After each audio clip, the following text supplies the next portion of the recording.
अब हम डिस्कस करने जा रहे हैं वर्क एंड एनर्जी का conceptual question number 5। Conceptual question का स्टेटमेंट है what happens to kinetic energy of a bullet when it penetrates into a target. कि एक बुलेट की काइनेटिक एनर्जी कहाँ चली जाती है जब वो एक टारगेट के अंदर पेनिट्रेट कर जाता है, यानी अंदर घुस जाता है।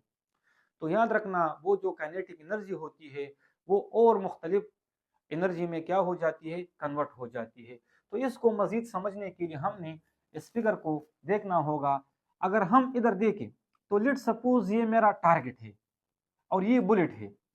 अगर ये बुलेट इस तरह से आता है तो इसके पास काइनेटिक एनर्जी होगी।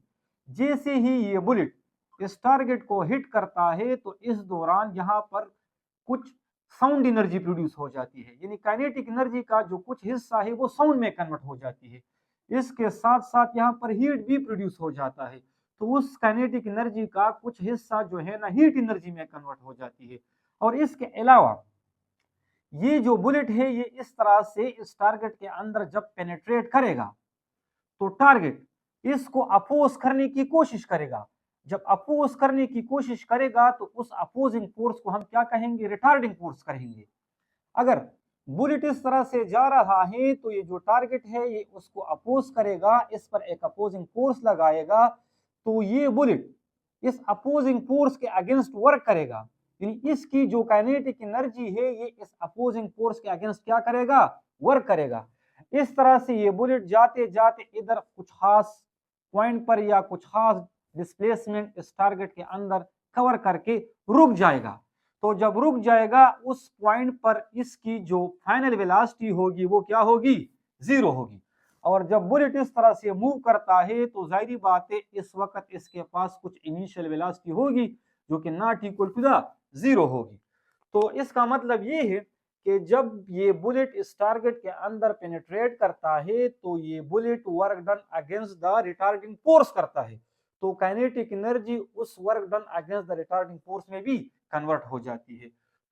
तो यही एक्सप्लेनेशन में मैंने लिखा है when a bullet is penetrating into a target it's motion is opposed by the retarding force of the target. यानी जब ये बुलेट टारगेट के अंदर पेनिट्रेट होती है तो इसकी मोशंस को जो टारगेट है वो अपोज करेगा, यानी इस पर एक रिटार्डिंग फोर्स लगाएगा। Therefore some part of the kinetic energy is utilized by doing work against the retarding force of the target।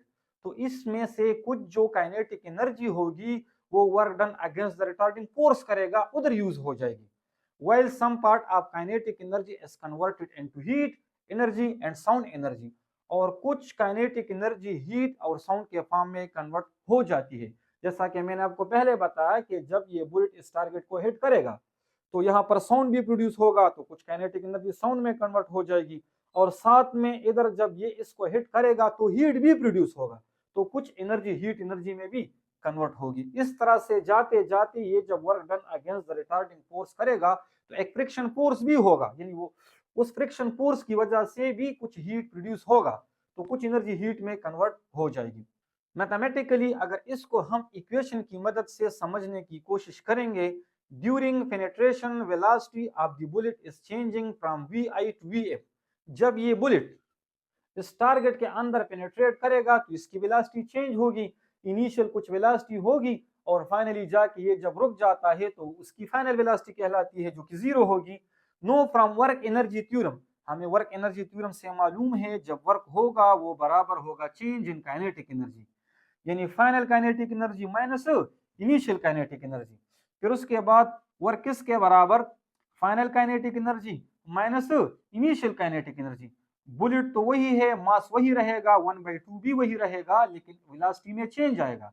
तो फाइनल वेलोसिटी का स्क्वायर माइनस इनिशियल वेलोसिटी का स्क्वायर। अगर हम इधर देखें तो ये जो बुलेट है ये जब इसके अंदर पेनिट्रेट करेगा तो कुछ टाइम आगे जाके ये रुक जाएगा, यानी इसकी फाइनल वेलोसिटी क्या है, जीरो है। अगर फाइनल वेलोसिटी जीरो है तो वी एफ स्क्वायर की जगह पर अगर हम जीरो पुट करेंगे तो ये is a whole term zero के बराबर आ जाएगा। अगर ये जीरो तो हमारे पास क्या रह जाएगा, माइनस 1/2 एम वी इनिशियल का स्क्वायर, यानी ये हमारे पास वो काइनेटिक एनर्जी है जिसने कुछ वर्क किया। तो याद रखना वो जो work done against the retarding force हुआ वो किसके बराबर होगा, -1/2 mv स्क्वायर का। यहाँ पर नेगेटिव साइन किस चीज को रिप्रेजेंट कर रहा है? In equation 1 negative sign represent lost in kinetic energy, ये रिप्रेजेंट करता है कि बुलेट के पास जो काइनेटिक एनर्जी थी वो लॉस हो चुकी है, उसने क्या किया है? वर्क किया है। Thus, equation 1 shows that some part of the kinetic energy of the bullet is used to do work done against the retarding force of the target। तो इससे हमें ये मालूम होता है कि जो बुलेट के पास काइनेटिक एनर्जी थी उसने वर्क किया अगेंस्ट द रिटार्डिंग फोर्स। उम्मीद करता हूं कि आप लोग इस कंसेप्चुअल क्वेश्चन को समझ चुके होंगे।